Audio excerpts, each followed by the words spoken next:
keep talking about Kubernetes, but like for the folks who are new, I just want to like run through a few points as to why Kubernetes. The thing is, like, instead of thinking of it as like an orchestration manager, think of it as like a cloud platform API. So you have a whole bunch of constructs that you can use to manage workloads across not just your single cloud provider, but across like on-prem data centers. And like you basically have a single API against which you can program, and you don't have to worry about what sort of backend infrastructure you have, because that's all like abstracted and taken care of for you. It has the ability to manage lots of machines. We're at like 2,000 machines now, and then we're moving towards 5,000, maybe more in the future. And it lets you have separation of concerns. So you have your cluster administrators who care about making sure that the whole bunch of machines can perform at their best, and like they don't go down, and if they go down, it doesn't bring down all your workloads. So they take care of all the complex stuff that happens behind the scenes to get your infrastructure going. Whereas as an application developer, you only care about the constructs that you need to know to run your application. So you don't have to worry about anything else. So it lets you like have like separation of concerns. So you don't have to learn the whole system to make sure that everything works well. And needless to say, which is what we're going to get into in this talk, it also like helps you maximize utilization of your available hardware by intelligently backing workloads and making sure that like, you also get like good performance isolation. It's also self-healing. So if things go down, the system tries to heal itself along the way.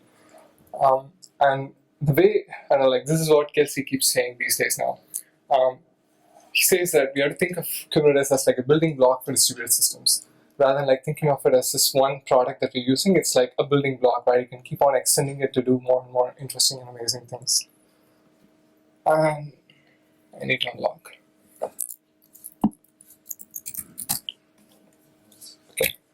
So the agenda today is like, I want to go briefly or give a brief overview of like what sort of compute resources we support, and then get into like how do we enforce isolation of those resources on the different nodes. And then I want to like talk a little bit about how can we monitor these resources, and then get into the cluster administrator issues, like if we have multiple teams or multiple people using the same infrastructure, how do you make sure they don't run into each other? And then we're going to have more interesting concepts and like more interesting features that are happening now and in the future around scheduling that David is going to talk about. And then if we have time, we'll also like get into what we're going to do in the future. So let's keep going. The resources that are supported right now are CPU and memory. We have like a limited alpha support for GPUs. So when I say CPU and memory, we can account for CPU and memory, we can schedule against CPU and memory, and we can isolate CPU and memory. And the way we isolate CPU is like we use either CPU quota in Linux, or we use CPU shares. And for memory, we just use like memory C groups for isolation. And for GPUs, it's just like a binary resource. You just get one or you don't get one. We just have accounting for storage.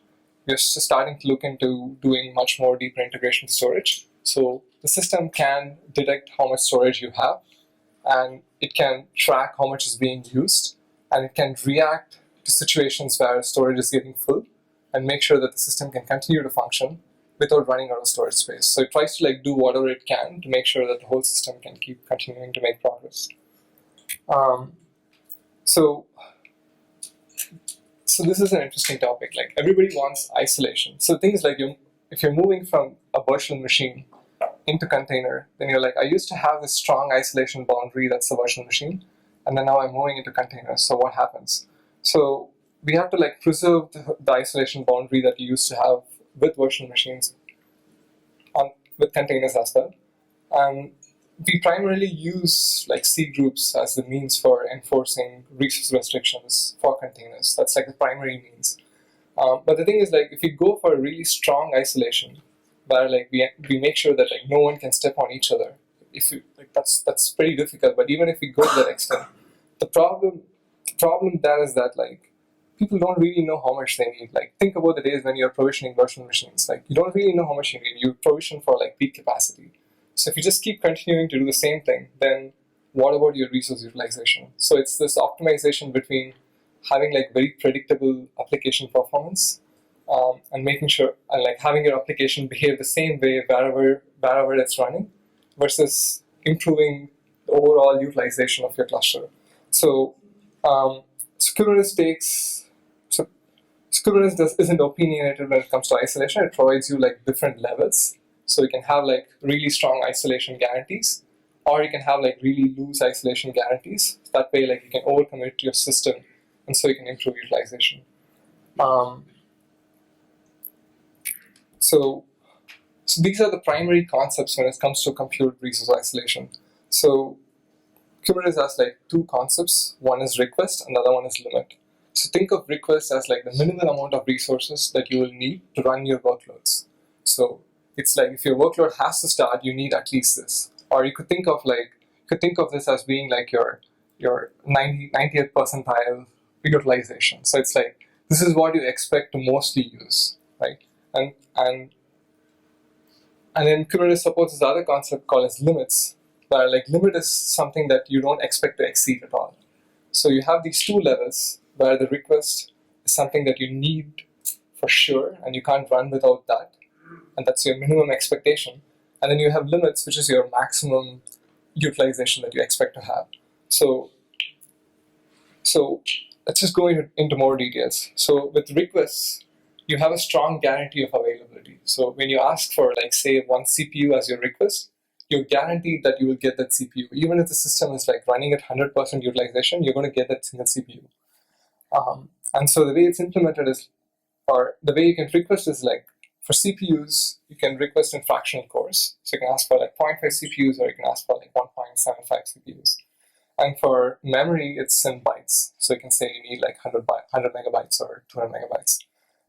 Scheduler will not overcommit requests. So scheduler makes sure that like if you have requests across all your pods, the sum total of all those requests does not exceed the available capacity. But when it comes to limits, the scheduler ignores limits, so it doesn't care about it.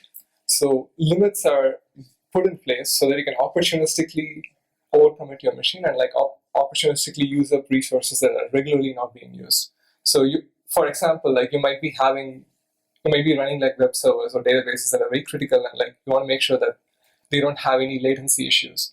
But at the same time, they're not running under like full load all the time, right? Like you're going to have periods where you're not actually utilizing them completely. So you could run your batch and data processing workloads, and they can like scavenge on the rest of these available workloads. So that's why you have like request and limit. So you can opportunistically burst. The thing to watch out for is like when your usage is greater than request, resources might be available, right? Like when it comes to CPU, you could opportunistically burst, and nothing is going to happen, because once system gets overloaded, you're going to be forced back down to your request level. Whereas when it comes to memory, and if you're exceeding your request, and if there's not enough memory, since it's an incompressible resource, you might get evicted. Like your pod might get killed, your application might stop working, because that's how memory is working, and that's how isolation is implemented right now. So using more than request is okay, except that your application might have to understand the fact that if it's using more memory than it requested, there is a chance or there's a likelihood of that application being evicted from the node. And if you're using more than limit, in the case of CPU, you cannot use more than your limit, because we completely throttle you at your limit level. Whereas when it comes to memory, it's like you're going to get evicted right away. As soon as you start exceeding your memory limits, you're going to get evicted right away. So with these two different concepts, we can build like higher level abstractions. So we have this concept called as quality of service, where this lets you overcommit your system, and at least with some level of predictability. So we have three quality of service classes. The first one is guaranteed, and think of guaranteed as like your virtual machines. So you are provisioning for what your applications would want in their max utilization.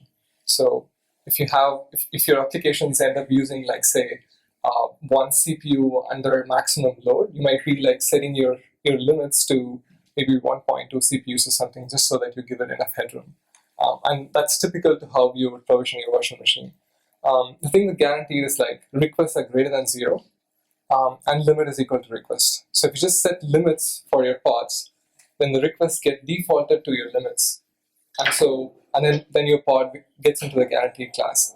And the thing to note here is that you have to set limits for all resources. So right now it's just CPU and memory, but you have to set it for all resources. So if you just set it for just CPU, then you fall into the burstable class, which I'll be talking about in just a bit, because you haven't specified how much memory you need. So you're going to fall into a different class. So you have to specify resources for you have to specify limits for all resources to be in the guaranteed class. And this class is typically meant for like very performance sensitive or critical applications like your monitoring infrastructure or your like really super sensitive web service. The other extreme is best effort, where like you have absolutely no guarantees, and the pods that are in the best effort class are essentially scavengers. They're just like running around and seeing if they can opportunistically use resources. There's no expectation on when they have to complete. They could take like a minute, or they could take like 10 days. It doesn't like you probably have higher level layers that sort of orchestrate how these best effort pods function. Like for example, you could have MapReduce running using best effort pods, but the thing is like you're not committing any resources for them, so they can opportunistically use whatever Slack resources are available. That's one means for like improving utilization on your cluster. And then there's the other class, which is burstable, which is what I guess most people would use right away. With burstable, you can set a request that is lesser than your limit. So at most of like I was saying here earlier, most of the time you're going to use just your request, and at some times you're going to go over your request and use up to your limit.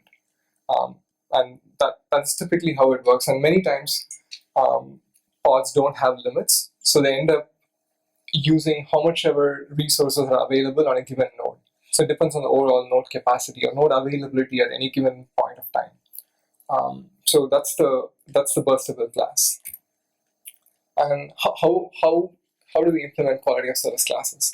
So for CPU, we use CPU shares to enforce CPU requests, and we use CPU quota to enforce CPU limits. And in the case of memory, we don't do anything for memory requests. So if you send memory requests, we basically ignore it at this point. But when it comes to memory limits, we use a combination of like scores and use user space eviction and memory C groups to enforce memory limits. So I did talk about user space evictions. The thing is like Kubernetes has this feature where if your machine is running out of memory, and if it's about to get into a situation where the whole system is running out of memory, then it tries to find processes or like pods that it can kill to free up memory, so that like your more critical applications don't get affected.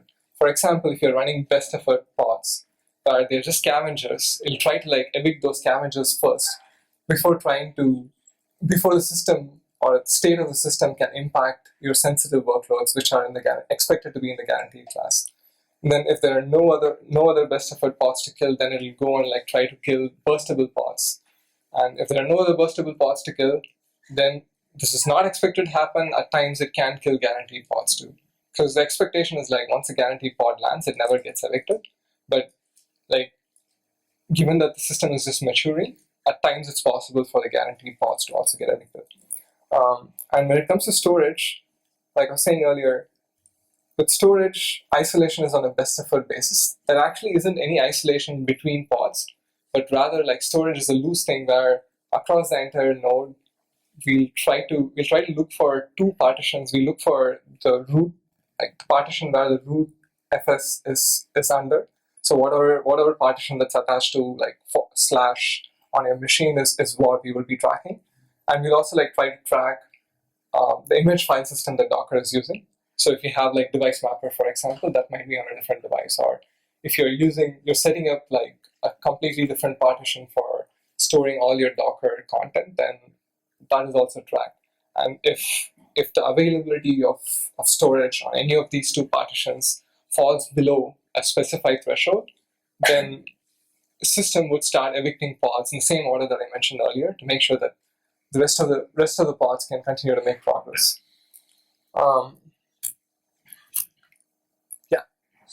memory and CPU are, as soon as you kill something, you get it back. Storage is different. If a pod just goes and rampantly creates files, killing the pod doesn't give you the storage back. You have to go and delete the files.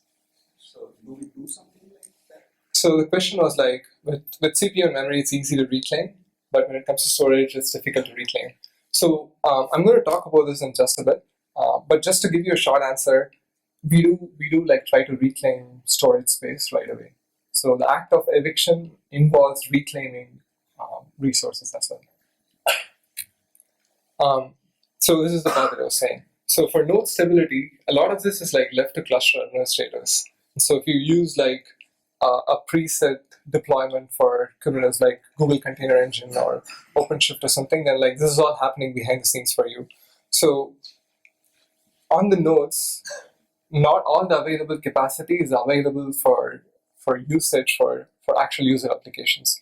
You have to reserve some amount of resources for not only the operating system processes that are running by default, but you also have to reserve some space for the different entities that like Kubernetes runs on a given node. So you have like your container runtime, and then you have the kubelet, and then the rest of the things we typically try to run them through daemon sets so that they are like already part of Kubernetes. But you at least have these two entities, which is the runtime and then the kubelet. So you need to reserve some resources for them. And the way we talk about this partitioning is we use this term called node allocatable. So what we say is like there is capacity, which is like the overall amount of resources that is available on any given node. And then we say like we're going to shave off some of those resources and give it to system daemons. And then whatever is remaining is called allocatable. And so the scheduler, once you reserve some amount of resources for your system daemons, then the system would automatically communicate that to the scheduler. And to the scheduler, then the amount of resources that it can utilize on a given node becomes the allocatable. So that's like the sort of pseudo capacity that it can use, and not the complete capacity. And I also mentioned evictions for across different resources. So there are multiple concepts for when it comes to evictions. Again, these are also like configured by cluster administrators, and basically to suit whatever SLAs that they're offering. Because once you get into overcommitment, it's all about SLAs. So you have hard thresholds where, like, say, like, if you set your hard threshold to be like, if my available memory is dropping below 500 megabytes, just go and kill some process. So you would set the hard threshold. Whereas if you want to give some SLAs and like you want to make sure the system doesn't get to that stage, but you also want to give applications a chance to burst, you might be using like soft thresholds, where you might set your soft threshold to be like a gigabyte, and you can configure some bursting duration where you can say, if my node is utilizing more than its available capacity is less than a gigabyte for more than 30 minutes, then go and like evict someone. There's something going on there. For memory, it's typically not going to be 30 minutes, whereas like for storage, that's quite possible that you might want to set a much higher number. And you can also set like minimum reclamation values here. So you could say like for storage, whenever we hit a storage, like whenever you're running out of storage, you could say like, when you start evicting, just make sure that like you reclaim at least a gigabyte, because reclaiming storage space is very expensive and we don't want to keep doing it all the time. So once we get into a state where we don't have space, just make sure you come back all the way out. And so we don't keep getting into that loop.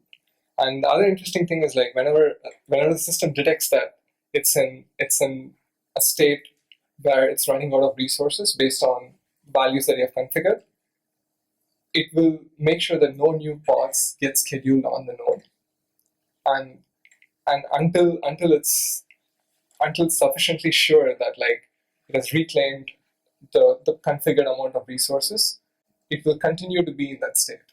So and these are things that you can configure, and these are things that you can like set based on your workloads and based on the kind of hardware you're dealing with. Like for example, some storages might take quite a while to reclaim.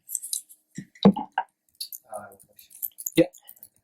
How do you set the allocation before you start the kubelet, or do you inform the kubelet that only this much memory you need to use?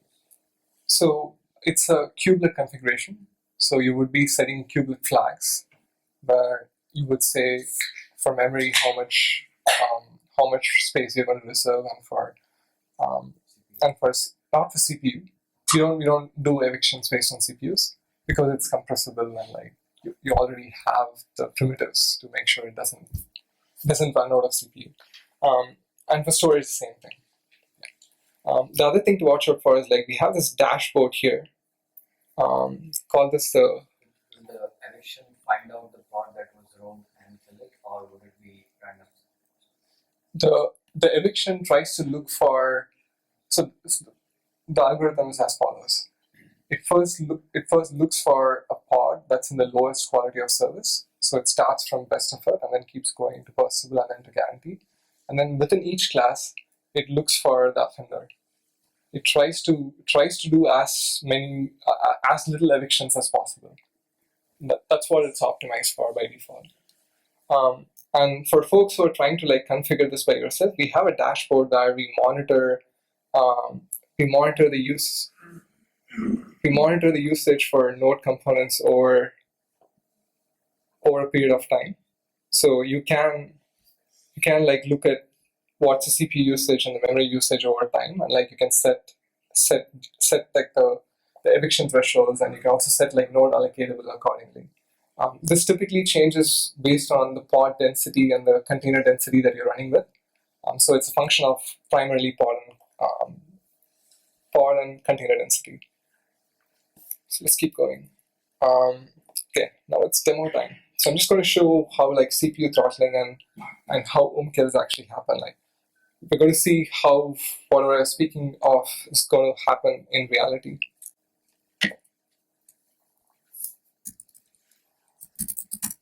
Can everyone see this? No.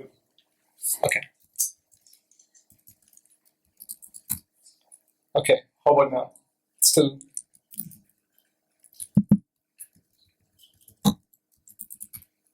Is this better? Yeah. I didn't realize that. Okay, here we go.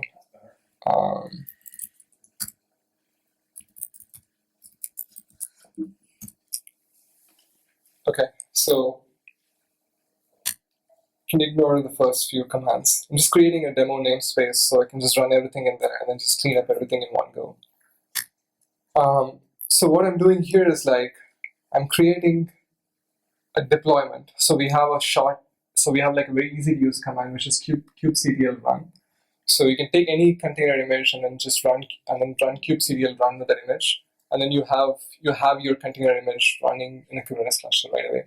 So I'm running a custom image that I've built, which is built to consume CPU and memory. So in this case, if you see here, it's set to consume 2 CPUs, and it's set to consume a total of like 150 megabytes. And I've also configured limits for it. So I set the limits to be half a CPU, and I've also set the memory to be like 200 megabytes. So it's not using more memory than what is allocated for it, but it is using more CPU than what was asked. So let's look at its utilization and then see what's going on. So before that, I also want to show another command that you can run to find out what resources have been set.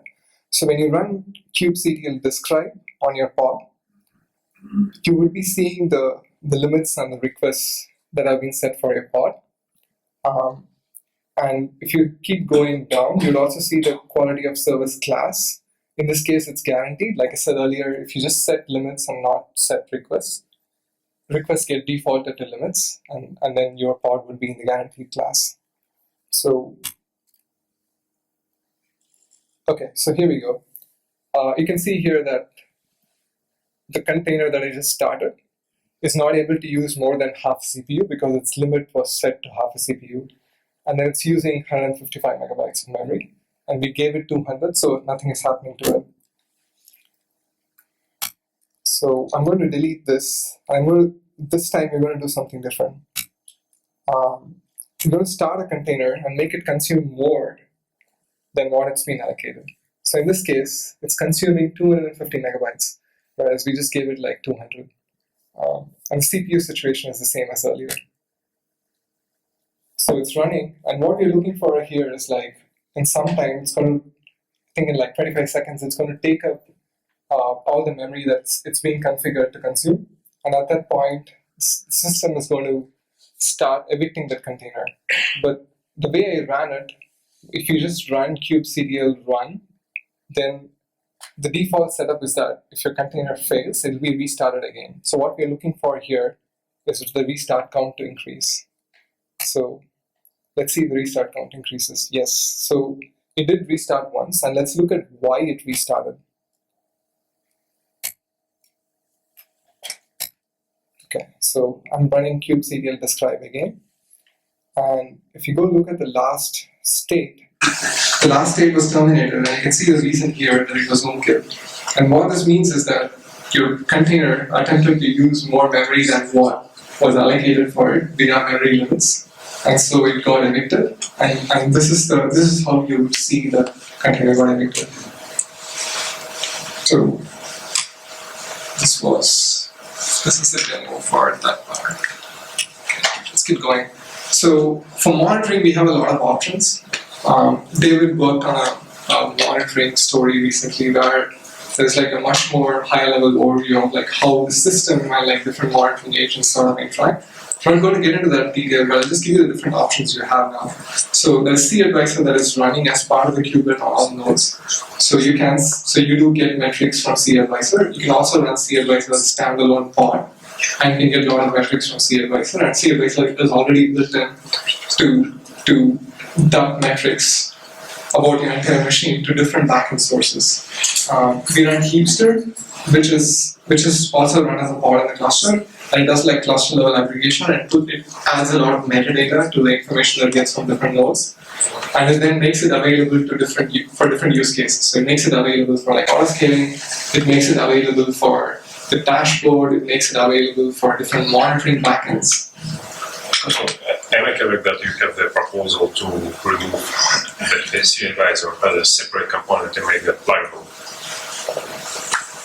The question was like, there is a proposal on removing cAdvisor and making it separate and extensible. I would say like, go look at the recent monitoring proposal, which talks in detail about what the overall plan is for the entire project around monitoring, and that might give you a much better idea on like why this specific part is being discussed. Okay. And I can give you a pointer to the proposal after it's done. And so we also have an open source dashboard. If you haven't checked it out recently, let's just take a look at it briefly here. cAdvisor does not give me a pod level metrics, right? It gives me a container level metrics, right? cAdvisor gives you container level metrics, that's correct. How would I get pod level metrics? So Kubernetes exposes an API where you get pod level metrics, but there's no UI yet. And that's part of the whole monitoring thing that we're working on. And so here's the dashboard. Just want to like run through the dashboard quickly. So the dashboard shows you different entities here, and you can see this admin tab where if you just click on nodes, I have a bunch of nodes here.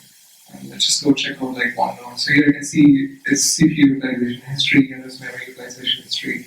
And you can also like look at different pods that are running on the node, and you can look at each pod's utilization. You can also see here like how much of resources have been allocated, how much is available, so you can track a lot of things through the dashboard here. So just keep going. I also have a Prometheus demo, but I'm just going to skip that for now. So you have other options for monitoring. You have Sysdig, which offers like a really great integration because you have this slick UI that takes you from like an overall cluster level view into like really clean tiny details about what's going on in your kernel. And there's Snap from Intel that is also in the process of being integrated completely. And there's like Prometheus, there's Datadog, and there's like Stackdriver that Google provides very for concatenation. So this other part, this is one of the interesting features that sets Kubernetes apart, which is like auto everything. Like essentially, you use machines to solve some of the common problems that humans typically get involved in. And one of that problem is like, how do I find out how much resources will my application need? So why not start with some value? Like just put your fingers up in the air and then just choose some value. And then just let the system sort of figure out what's going on to your applications and then like change its behavior accordingly. So once you run a given application over time, then you build some heuristics. And then you can make smarter decisions on what your initial resources should be. So we have this alpha feature called initial resources, which when you submit a pod would like automatically set like requests and limits for your pod, and it's based on some heuristics. Is it like an autopilot? Yeah. Okay. Yeah. So the question was like, is it like autopilot? And autopilot was specifically referring to what Google runs in pod, and the answer is yes. The next thing is like horizontal pod autoscaling. This is another interesting feature that we've seen a lot of traction. It can change the number of replicas of a given pod based on how much CPU it's using. And there's also like alpha support for looking at application metrics, like increasing the number of pods based on like QPS, for example. But we have complete support for CPU and like support for application metrics like QPS is basically an experimental stage right now. And what it does is like once you set up a configuration for horizontal pod autoscaling, then you target the configuration against a given set of pods. And what it does is like it periodically monitors your CPU usage, and then once it exceeds whatever you have configured as part of your horizontal pod autoscaler, then it increases your replicas. And then once your usage drops down, and then over time it also reduces it. So it's sort of like keeps changing how many pods you have to back a given service. So you can think, so a practical example of this would be like scaling the number of web servers, front ends that you have based on the load that you have at any given point of day. And you could also like extend this for like having different caches. So you can like continue your amount of caching that you do based on your workloads or based on the rate of input that you have. The other thing that's even more interesting is like autoscaling.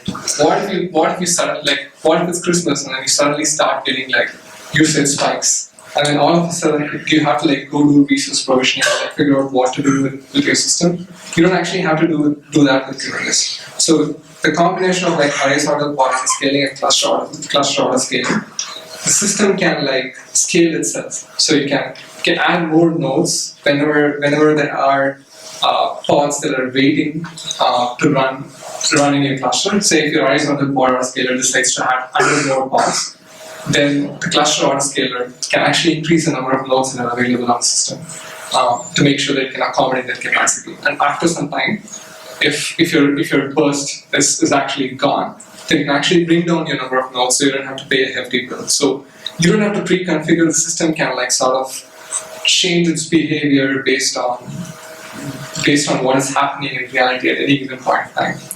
I actually have a demo for this, but this demo is going to take quite a while, so I'm going to start the demo and then we're going to continue the talk and we'll check this out, how this goes in the background.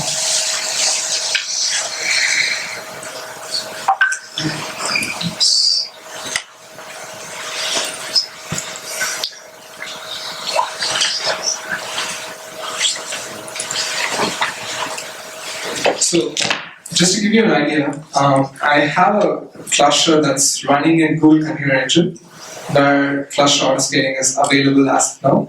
So what I'm doing here is like I'm starting a container that's actually doing nothing, right? Like it's just basically sleeping. It's a busy box image, and I'm just running sleep in there. But I said like I want 1,000 replicas of those, and I have a cluster that has like essentially 3 nodes, and it's not going to be able to accommodate all that because I've set a specific limit, right? Like I've said that even though my pod is sleeping, it still needs like 100 milli-CPUs, and it needs like 500 megs of memory. So what we're expecting here is like over time, the number of nodes that are there in the system are going to increase. But this process happens slowly because every time you add a node, then there's like workloads get redistributed.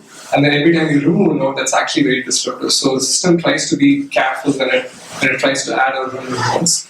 So we're going to go back to the talk and then we're going to check this back again and see how the nodes have changed.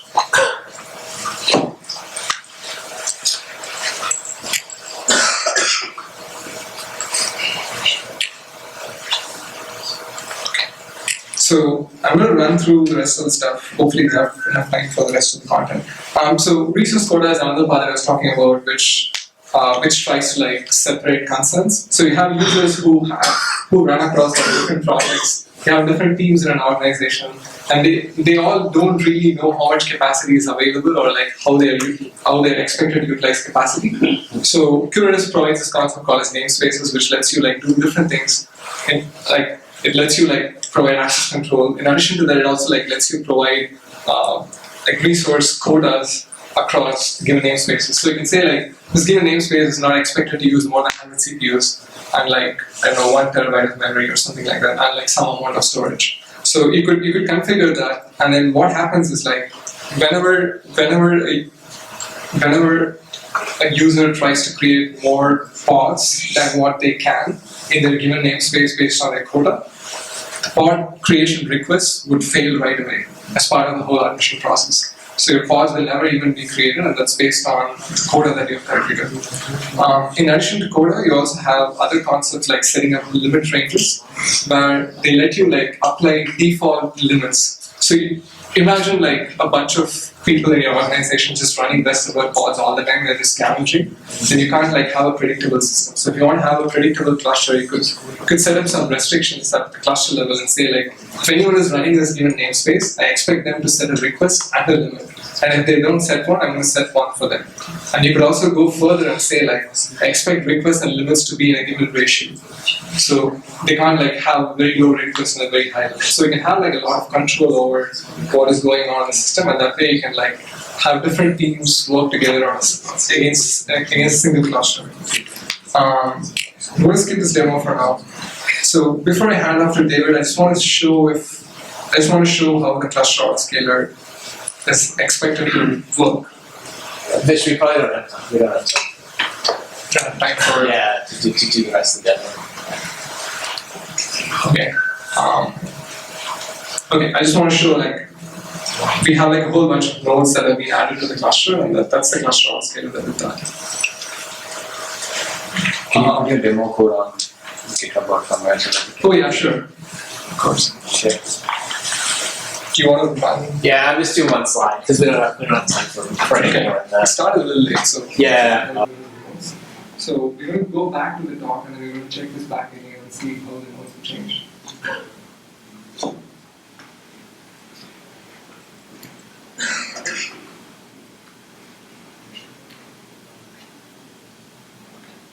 So I'm going to run through the rest of the stuff. Hopefully we have enough time for the rest of the content.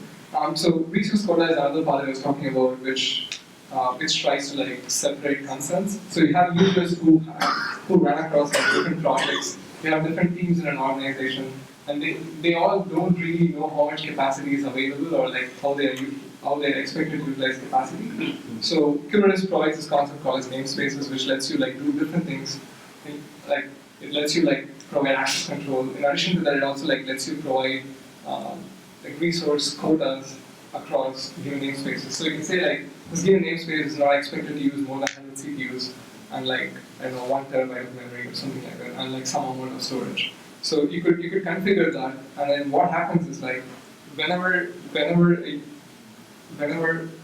a user tries to create more pods than what they can in their given namespace based on their quota, pod creation requests would fail right away as part of the whole admission process. So your pods will never even be created, and that's based on quota that you've configured. In addition to quota, you also have other concepts like setting up limit ranges, where they let you like apply default limits. So you imagine like a bunch of people in your organization just running best of their pods all the time, they're just scavenging, then you can't like have a predictable system. So if you want to have a predictable cluster, you could set up some restrictions at the cluster level and say like, if anyone is running this given namespace, I expect them to set a request and a limit. And if they don't set one, I'm going to set one for them. And you could also go further and say like, I expect requests and limits to be in a given ratio. So they can't like have very low requests and a very high limit. So you can have like a lot of control over what is going on in the system, and that way you can like have different teams work together on against a single cluster. I'm going to skip this demo for now. So before I hand off to David, I just want to show how the cluster autoscaler is expected to work. Vish, we probably don't have time. We don't have time. We don't have time for Yeah, to do the rest of the demo. Okay. Okay, I just want to show like we have like a whole bunch of nodes that have been added to the cluster, and that's the cluster all scalable with that. Can you put your demo code on GitHub or somewhere so that we can? Oh yeah, sure. Of course. Share? Do you want to run? Yeah, I'll just do one slide because we don't have time for any more than I that. started a little late, so Yeah, well, yeah. Anyway, so hi, I'm David, and I have a lot of slides which you're not going to see, but we'll do a couple of slides that you will see. To talk about some of the scheduling features and how the scheduler works in Kubernetes. So, which is kind of related to the stuff you've been hearing about. Vish was focusing kind of on what happens on the node level, like how we do resource allocation and scheduling on the node level, and the scheduler that I'm talking about here is like how we do it at the cluster level. So the scheduler is just another container that runs on the cluster. This is like kind of part of the philosophy of Kubernetes, is that like all the control plane components sort of run as regular containers on Kubernetes, and there's no like special backdoors or anything. It uses the Kubernetes API to learn the cluster state and to request bindings of pods to nodes. That's what the scheduler does. Based on the free resources that it sees on the nodes, it decides which pods should be assigned to which nodes. And one of the features that we've had for a few Kubernetes versions is that you can run multiple schedulers in parallel, and they specify a policy that makes them responsible for different subsets of pods. So you can have a scheduler that's specialized for batch workloads and one that's specialized for production workloads or whatever. So that's a feature that some people have been using. The default scheduler, the one that ships with Kubernetes, divides the scheduling work into two phases. The first, where it applies predicate functions. These determine which nodes a pod is eligible to run on, and then once it has restricted the list of all nodes in the cluster down to the ones that the pod can run on, it chooses which is the best among those pods to run on using something called priority functions. I'm going to just do one slide on predicate functions and then on priority functions just to give you an idea of what kind of rules we have in the scheduler. So the most obvious predicate function is that there has to be sufficient free resources. As Vish mentioned before, this is based on taking the node allocatable, which is like the capacity minus what's reserved for the system agents, and then subtracting from that the sum of the requests of the pods that are running on the node. So it's allocatable minus the sum of the requests, and then it's done separately for each resource dimension. And today we support CPU and memory. Then another predicate function is called node affinity and anti-affinity. For people who are familiar with node selectors, which is a concept that's been in Kubernetes since like the first version, node affinity and anti-affinity you can think of as kind of like an expanded, more generalized version of that. It's currently in alpha. It's actually been in the system for a couple of releases, but we just haven't had time to move it to beta. It's not really waiting for any new functionality. It's just there's just annoying mechanics to move these things from alpha to beta that we haven't had time to do yet. Basically it's based on an idea that the nodes have labels on them, and then you can put a label query on the pod, and so you can specify rules like put this pod on a node in some zone if you're running a Kubernetes cluster that spans multiple zones, or I'm glad that I used Intel CPU. Now, this is weird. This is a slide we've used in the past, but this was I chosen at random, but very fortuitously for this talk. For example, you can say put the pod on a node with an Intel CPU if you have like a cluster with heterogeneous architecture. Of course, I'm sure there's no reason why you want to use any other architecture. I don't want to get thrown out of the building. Okay.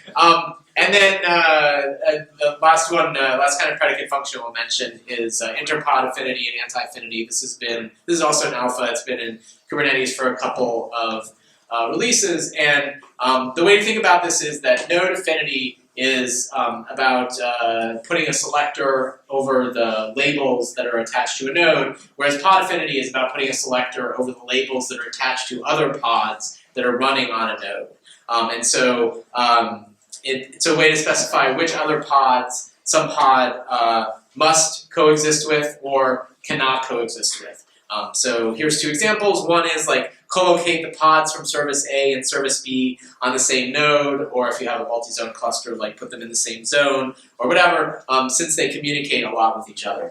So you're not specifying exactly which node or which zone you want the pods to go into. You're just saying the system should pick a node and zone and make sure they go into the same one. And then you can also do anti-affinity, which is the opposite. So you can say something like, never run pods from service A and service B on the same node. For example, you know that they interfere with one another, or maybe you have some kind of security concern where like service A and service B are from like, well, I don't want to overstate the security properties of Kubernetes by giving like two. I was going to say like Coke and Pepsi. We're running applications to them. We do not recommend that using Kubernetes for something that's that security sensitive. But you can imagine, for example, like they interfere with each other. Like they have like cache interference effects or something. So you don't want them to run on the same node. And then priority functions, like I said, are the way that we select among the nodes that satisfy the predicate functions. So some of the priority functions that we have are, you can use spreading or best fit. The default is spreading. It's basically worst fit, where it spreads your pods across nodes. We have, again, node affinity and anti-affinity, but like a soft or preference version, as opposed to the hard or predicate version that we talked about before. So for example, put the pod in zone ABC if possible. And if it can't, then the pod will still schedule and won't go pending, but it'll go into a different zone. Again, there's also like a preference version of interpod affinity and anti-affinity. Like you can say co-locate the pods of service A and service B in the same zone as much as possible, or spread the pods from service A across zones. And then lastly, like there's a built-in priority function that tries to put a pod on the node that has the images that the container already needs, already cached on it. So this way you don't have to waste time pulling down the container images if you already have them cached on some set of nodes in the cluster, and the pod can fit on one of those nodes where you have it. So I guess I'll do the future slide and then we'll stop. Some of the things that we're planning for resource management in Kubernetes in the future, disk is a first-class resource. You'll recall we've been talking about memory and CPU, but Vish briefly mentioned a little bit that we do for disk, but it's not like a schedulable resource today, so we're going to be adding that. Improved GPU support, and actually we have a whole talk on GPU coming up, so we'll talk about that. Runtime extensible resource set, which actually we also have a talk on tonight, so I won't talk about that. Usage-based scheduling, where instead of just looking at the request of the pods running on the nodes in order to determine how much free resources there is on the node, the system will also consider how much resources the pods are actually using.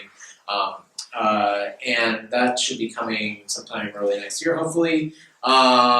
Dedicated nodes, where you can say a certain node or set of nodes is dedicated to some group of users. Priority and preemption, so that you can think of this as like overcommitting at the cluster level, so that if you have a fixed size cluster, like you don't have cluster autoscaling, or you don't want to add more nodes to the cluster, and there's pending pods, you can prioritize the pods in the cluster so that the most important ones will run and then the rest will go pending and wait until the important ones finish.